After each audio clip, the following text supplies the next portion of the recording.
issue of share consideration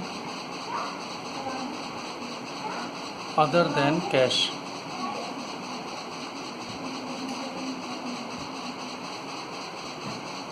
ये topic का नाम है। यहाँ हम देखेंगे कंसिडरेशन अदर देन कैश का मतलब क्या होता है। यानी जब भी कोई भी कंपनी अपने शेयर्स को इशू करती है तो वो 2 पार्ट्स में इशू करती है। फर्स्ट ऑफ इन कैश, अगर इशू करेगी कोई भी कंपनी तो पहला इन कैश में करेगी और दूसरा अदर देन कैश। तो अदर देन कैश की हम बात करेंगे। कैश में नॉर्मल जर्नल एंट्रीज होती हैं जो कि कंपनी को डायरेक्टली कैश मिल जाता है। अदर देन कैश में क्या होता है कि कंपनी जो डील करती है वो एसेट्स में डील करती है। एसेट्स इन द सेंस कि सपोज एक एक्स है और एक्स जो है एक फर्नीचर ट्रेडर है या फर्नीचर का इसका बिजनेस है, और एक कंपनी है X Y limited. X Y limited ने अपने शेयर्स को इशू किया। उसके अंदर इस इशू के साथ साथ ये जो एक्स है इसने भी सब्सक्रिप्शन किया, बट कंपनी उसको क्या करती है, कंपनी को इन केस नीड है फर्नीचर की। अगर कंपनी को फर्नीचर चाहिए तो कंपनी क्या करेगी, यानी एक्स वाई लिमिटेड को नीड है फर्नीचर की, तो फर्नीचर के लिए क्या करेगी, ये एक्स के पास जाएगी या एक्स से कांटेक्ट करेगी और एक्स से ये बोलेगी कि जो आपने हमें फर्नीचर दिया है, यानी ये क्या करेगा, इसको फर्नीचर दे देगा। फर्नीचर जितनी भी रिक्वायरमेंट है या according to term and condition ये एक्स वाई को फर्नीचर प्रोवाइड कर देगा। तो एक्स वाई के पास क्या आ गया, एक्स वाई के पास असेट्स आ गए और उस असेट्स को ये अपनी बुक में शो करेगा। और जो एक्स वाई के लिए एक्स था वो इसके लिए क्या बन गया, इसके लिए क्रेडिटर बन गया। तो कंपनी इसको डायरेक्टली कैश ना देके कैश के बदले में इसको शेयर दे देती है अपनी कंपनी का, और इनका एक कंसिडरेशन जो है वो अदर देन कंसिडरेशन में कन्वर्ट हो जाता है। ओके, ये चीज़ कंफर्म हो गई। यानी कंसिडरेशन अदर देन कैश का मतलब issue of share without cash. Let's see, अब इसकी हम जर्नल एंट्रीज की बात कर लेते हैं। इसकी जर्नल एंट्रीज कैसे होंगी, तो जर्नल एंट्रीज थोड़ा सा अदर एंट्री से इन कैश के एंट्री से चेंज होती हैं। कैसे होती हैं, हम लॉजिकली इस चीज़ को देखेंगे। सबसे पहले जो एक्स वाई लिमिटेड है, कंपनी है जिसने शेयर इशू किए थे, और जो एक्स लिमिटेड है जिसने इसको प्रोवाइड किया था फर्नीचर। एक्स लिमिटेड कंपनी के लिए क्रेडिटर हो गया और जो फर्नीचर आया कंपनी के लिए वो उसकी एसेट्स हो गए। तो जब भी कंपनी एसेट्स में इंक्रीज होता है तो ऑलवेज भी debited as per real account. तो यहाँ पे कंपनी अपने बुक में करेगी furniture account debit, furniture account debit to creditor, यानी कंपनी के लिए एक लाइबिलिटी तैयार हो गई क्रेडिटर के नाम से, तो वो कंपनी करेगी एक्स अकाउंट। एक्स से खरीदा है तो एक्स अकाउंट। सपोज हम एक अमाउंट ले लेते हैं, लेट्स से 50,000, सॉरी 5 लाख लेते हैं। 5 लाख का इशू किया, यहाँ नरेशन पास कर दोगे, being assets taken by X Y limited from X without consideration, without cash consideration. Without cash consideration में इसको इसने प्रोवाइड किया है 5 लाख का। अब एक्स इसका क्रेडिटर है। ओके, हम एक चीज़ और यहाँ पर डिस्कस कर लेते हैं। जो इशू होता है कैश और अदर देन कैश में, तो जैसे कैश जो होता है ये इशू होता है एट प्रीमियम पे हम इसको इशू करते हैं और एट पार पे इशू करते हैं।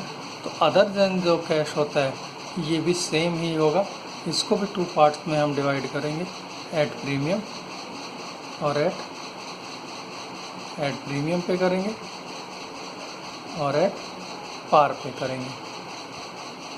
Okay, clear. तो हमें यहाँ पे 2 चीज़ें पता हो चली कि अगर इशू हम कैश में करते हैं तो भी एट प्रीमियम और एट पार पे होता है, अदर देन कैश होता है तो भी एट प्रीमियम और एट पार पे होता है। लेट्स से हमें दोनों तरह से इसको क्वेश्चंस को सॉल्व करना है। तो पहली एंट्री पास हो गई, furniture account debit to X account, यानी फर्नीचर कंपनी के पास आया इसलिए डेबिट हुआ और एक्स अकाउंट क्रेडिट हुआ क्योंकि लायबिलिटी बनी। अब एक्स को ही शेयर देना है, तो एक्स पहले लायबिलिटी थी तो एक्स की लायबिलिटी ख़त्म कर देगी कंपनी, तो इसको डेबिट कर देगी। एक्स अकाउंट डेबिट कितने से था ये, इससे हमने 5 लाख का सामान खरीदा था। अब एक चीज़ ध्यान देने वाली बात है, आप डायरेक्टली क्वेश्चन को नहीं करेंगे, आपको थोड़ा सा वर्किंग नोट इसमें करना पड़ेगा। सो वर्किंग नोट क्या है, वर्किंग नोट में आपको नंबर ऑफ़ शेयर्स निकालने पड़ेंगे, विदाउट इसके ये क्वेश्चंस कंप्लीट नहीं होने वाला है।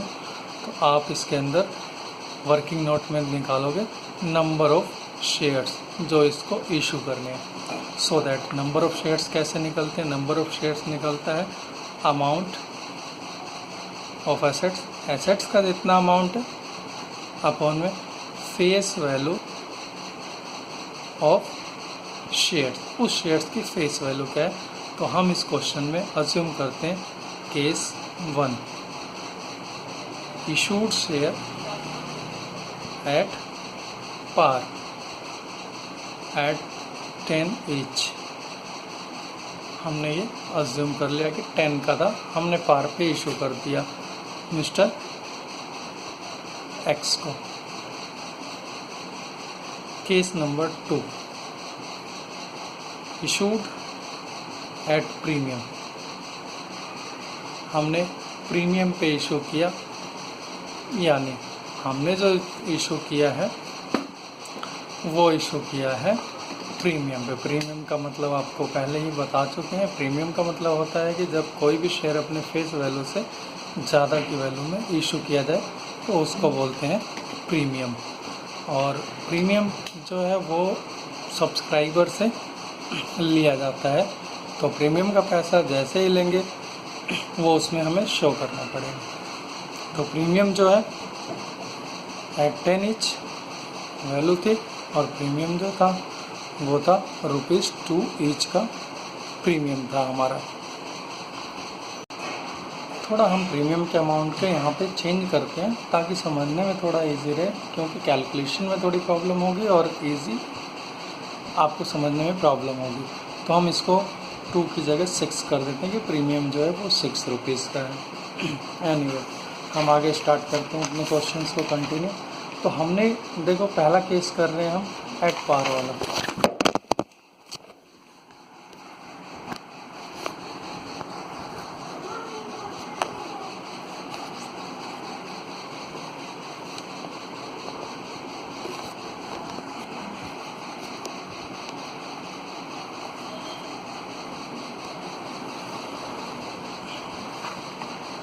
सॉरी थोड़ा सा डिस्टर्बेंस हुआ। देखिए हम कर रहे हैं एट पार का, तो हम केस लिखेंगे एट पार, केस नंबर 1। तो हमें नंबर ऑफ़ शेयर्स कैसे निकालने, फॉर्मूले में हमने बता दिया था नंबर ऑफ़ शेयर्स कैसे निकालने। तो X account debit to equity share capital, हमें इसको पैसा देना है तो कंपनी के लिए कैपिटल होगी वो, और कंपनी के लिए एक तरह से लायबिलिटी खड़ी हो जाएगी। एक्स के पास शेयर्स हैं उसके, तो हम कैसे निकालेंगे। अमाउंट देखो कितना था, अमाउंट था 5 लाख और एक शेयर्स की फेस वैल्यू कितनी, 10 रुपये। तो नंबर ऑफ़ शेयर्स कितने हो गए, 50,000। तो 50,000 नंबर ऑफ़ शेयर्स हो गए, हमें इसको यहाँ पुट करना है। तो अमाउंट वही आएगा बट यहाँ हमें नंबर ऑफ़ शेयर्स का पता चल जाएगा, और मार्क्स में यही चेक और सी के थ्रू मिलते हैं क्योंकि ये इम्पोर्टेंट होता है। और नरेशन पास कर दोगे being number of shares issued to X of 50,000 at ₹10 each. That's it. ये एंट्रीज ख़त्म हो जाएंगी आपकी। फर्स्ट केस हमने कंप्लीट कर लिया। केस नंबर सेकंड देखो। केस नंबर सेकंड, इस पर हम लाइन मार देते हैं, वर्किंग नोट है। केस नंबर सेकंड में देखो एंट्री सेम रहेगी। फर्स्ट एंट्री जब असेट्स आई थी, जब असेट्स को हमने लिया था एक्स से, बट एक्स का x account debit. Second case में हम उसकी लायबिलिटी ख़त्म कर देंगे, डेबिट कर देंगे, और कंपनी के लिए क्या हो जाएगा 2 इक्विटी शेयर कैपिटल, और इक्विटी शेयर कैपिटल के नाम से होगी। बट इसमें प्रीमियम है, तो जब भी हम उससे प्रीमियम लेंगे तो सिक्योरिटी प्रीमियम अकाउंट। अब इसके अंदर आपको केयरफुली ध्यान देने वाली चीज़ है कि इसमें आपको प्रीमियम का अमाउंट अलग करना और कैपिटल का अमाउंट अलग करना। यही सबसे बड़ी महाभारत होती है। और तो बच्चे क्या गलती करते हैं, वो डायरेक्टली इनटू करने लगते हैं, वहीं पे उनकी मिस्टेक हो जाती है। बट हमें क्या करना है, नंबर ऑफ़ शेयर्स निकालने हैं पहले। तो नंबर ऑफ़ शेयर्स कैसे निकालेंगे, अब देखो केयरफुली। 50 यानी 5 लाख का हमारा अमाउंट था, ये रुपीज़ है, ध्यान रखना ये हम रुपीज़ की बात कर रहे हैं। और एक नंबर ऑफ़ शेयर्स यानी हमने प्रीमियम पे इशू किया उसको, तो प्रीमियम कितना 10 + 6 का प्रीमियम। अब यहाँ 10 से डिवाइड नहीं होगा, 6 इसमें ऐड करना पड़ेगा, क्योंकि फेस वैल्यू प्लस प्रीमियम का अमाउंट मिला के इसकी वैल्यू बनेगी और नंबर ऑफ़ शेयर्स उसको इशू किए जाएंगे। तो हम एक कैलकुलेट कर लेते हैं कि कितना नंबर ऑफ़ शेयर्स हमें इशू करना है। तो 10 + 6 16, 5 लाख डिवाइड 16 यानी 31250। ये हो गए शेयर्स। हमने रुपीज़ को भी शेयर्स में कन्वर्ट कर दिया, तो ये शेयर्स हो गए। अब हमें क्या करना है, 31250, इसमें कैपिटल का पैसा अलग कर लेना। तो कैपिटल कितने की थी 10 की, फिर 31250, इसमें प्रीमियम कितना था 6 था, तो इनटू कर लेते हैं हम 31250 ये आ गया कैपिटल का पैसा। और इसमें हमें प्रीमियम का पैसा निकालना है, तो 187500 यानी 3,12,500 और 1,87,500। इसको डायरेक्टली आप पुट कर दो, 3,12,500 और 1,87,500। इसका टोटल करेंगे तो वही आएगा आपका 5 लाख। तो देखिए अब एक्स को और नरेशन सेम लिखोगे। एक्स को X account debit to share capital security premium entries हमने पास कर लिए। सारी चीज़ें सिमिलर है, बस यहाँ पे ध्यान देना है नंबर ऑफ़ शेयर्स। जब आपने कैलकुलेट कर लिया तो क्वेश्चन बहुत ही ईजी हो जाता है और उसको आप इजीली कैलकुलेट करके कर सकते हो आगे। ये था शेयर्स को जब हम इशू करते हैं विदाउट कंसीडरेशन ऑफ कैश, यानी other than consideration of cash. तो आई होप आप लोग जब इसको देखोगे तो बहुत ही अच्छे तरीके से आपको समझ में आएगा ये टॉपिक, और आपको उतनी ही ज़्यादा प्रैक्टिस भी करनी है, तो आपकी क्लैरिटी और ज़्यादा आ जाएगी इससे। Okay, thank you.